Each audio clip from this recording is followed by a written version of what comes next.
This is Dissecting the Market. I'm James, and today I'm going to attempt to tell you everything you need to know about Lucid and the rumours around the merger with CCIV.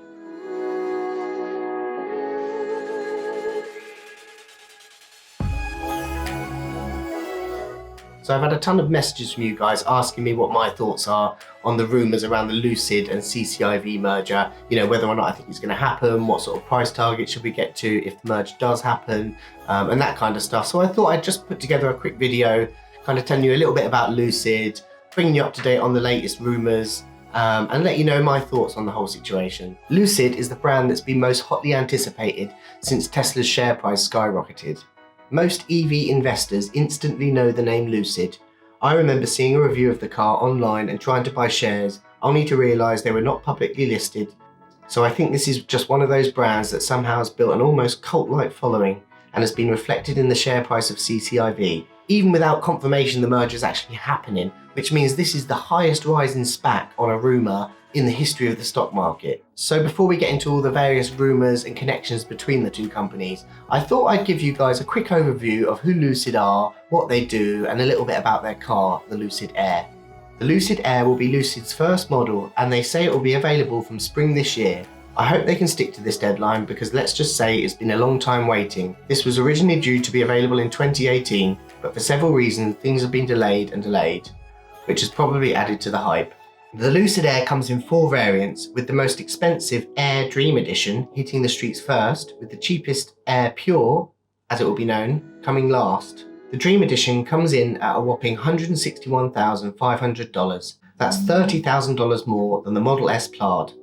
It will have a whopping 1,080 horsepower, which is 30 more than the Faraday Futures, but 20 less than the Tesla Model S Plaid, which reigns in at 1,100 horsepower. It will do 0 to 60 in 2.5 seconds with a 9.9 second quarter-mile speed. So this thing is seriously quick. Moving down the model lineup, they are due to release the Air Grand Touring in summer this year. It's priced at just over $130,000 with 800 horsepower and a range of 517 miles. Interestingly, this has an extra 15 miles of range over its more expensive big brother. This is probably due to wheel design and weight savings, as it has less luxury options fitted inside.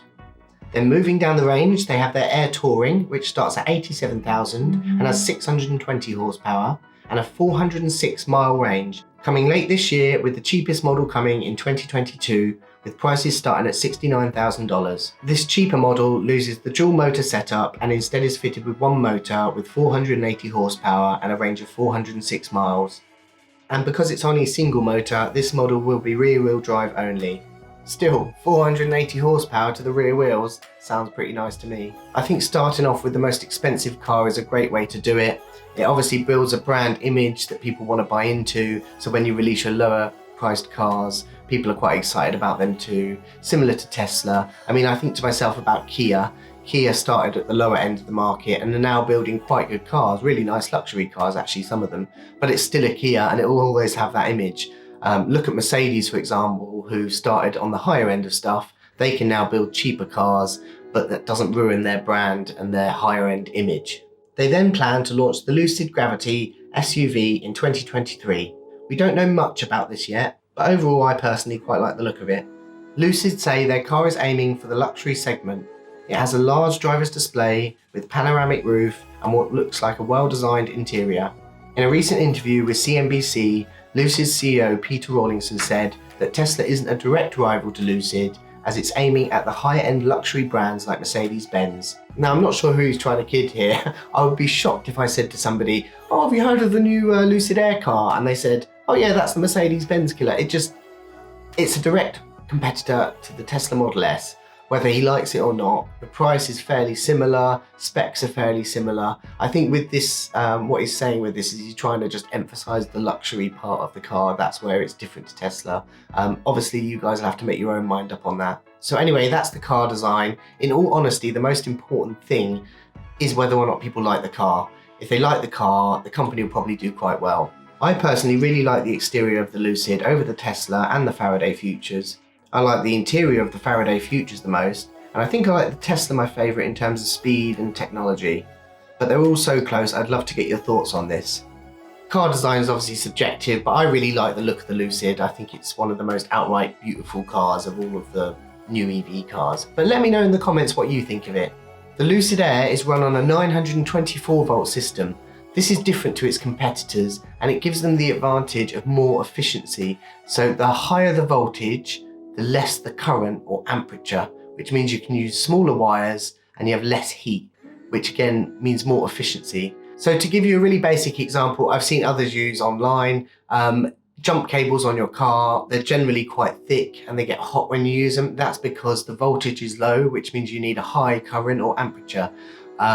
If you had a high voltage, you could use smaller wires. And again, that's just to give you a really sort of mental image of what it means to have a higher voltage. Tesla is currently running on a 375 volt system. It actually gives Lucid a 15% efficiency gain over Tesla just from swapping over from a lower voltage to a higher voltage. The Lucid also has a slightly larger battery pack than the Tesla, coming in at 113 kilowatts. The Tesla pack is 100 kilowatts on the higher end Model S's. So although the battery is 13% bigger, it's actually 30% more powerful. So that kind of shows some of the efficiency gains that they've made there too. They also boast some impressive charging times, promising 300 miles of charge in 20 minutes. They also have teamed up with Electrify America to offer 3 years charging at over 2,000 charging locations across the US. The Electrify America chargers are actually slightly quicker than the Tesla V3 chargers, with 350 watt of charging speed.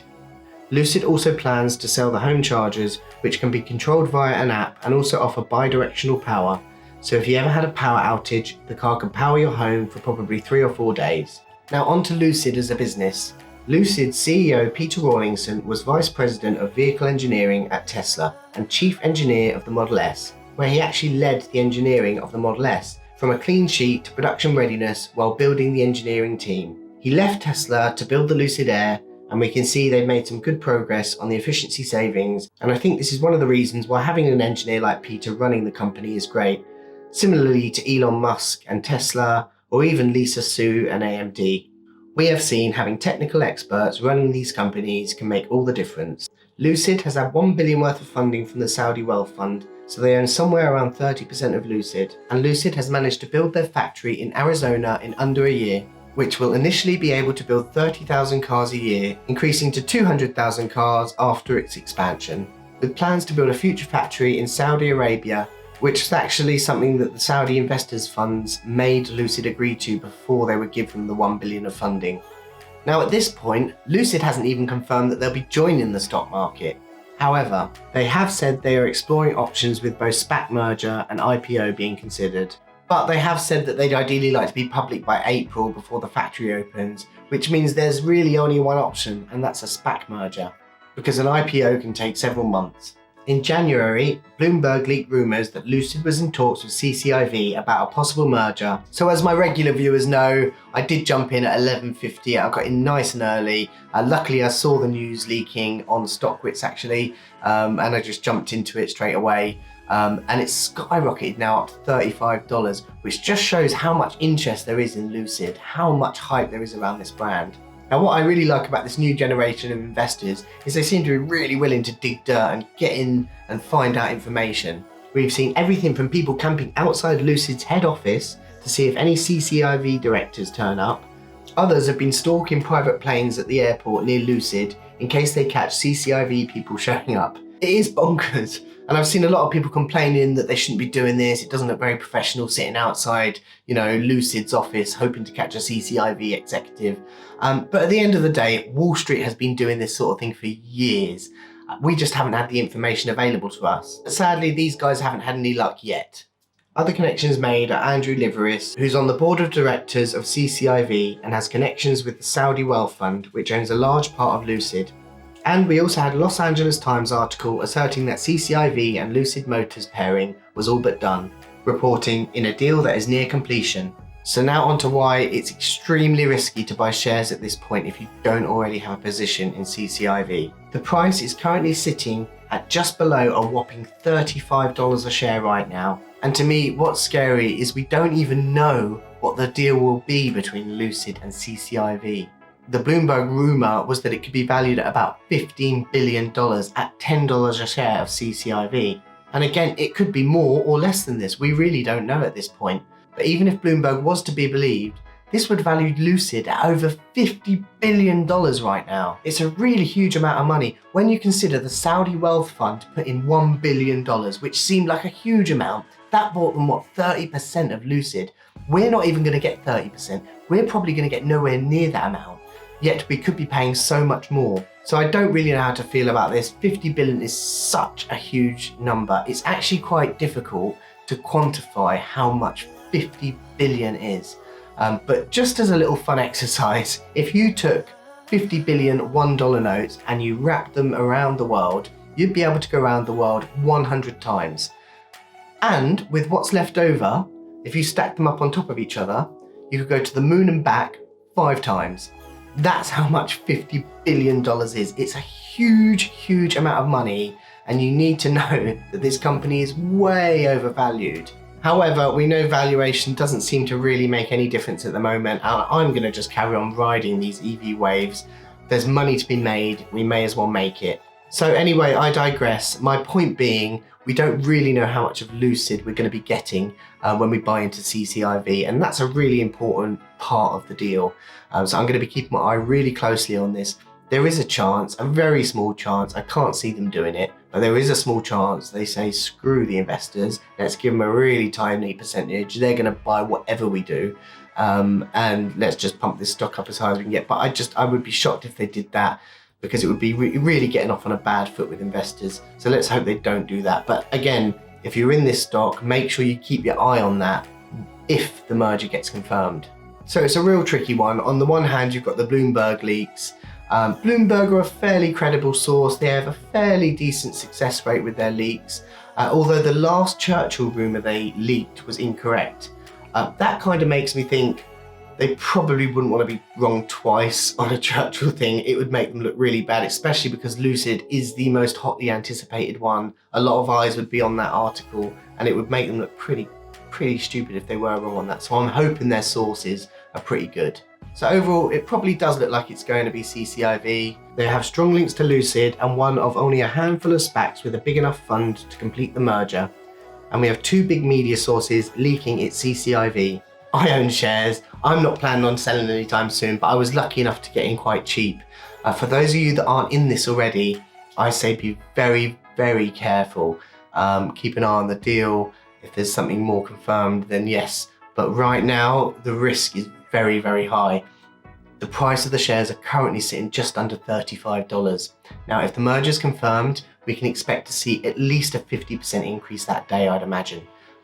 It's going to have a lot of the more cautious investors, a lot of Tesla investors probably, waiting on the sidelines, hoping the deal is confirmed because it's too risky for them to get in now. They'd rather just wait and get in then.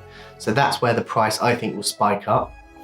But if the deal doesn't go through, you can kiss goodbye to 60 to 70% of your investment, and that's a huge loss. So it really does all hinge on this deal. Now, if they do get the deal, what will be really important is the actual deal and how much of Lucid CCIV owns and that kind of stuff. So if you guys want to see me follow up with a video on that, if the merger gets confirmed, let me know in the comments below. Give the video a like, don't forget to subscribe, and I'll see you on the next one.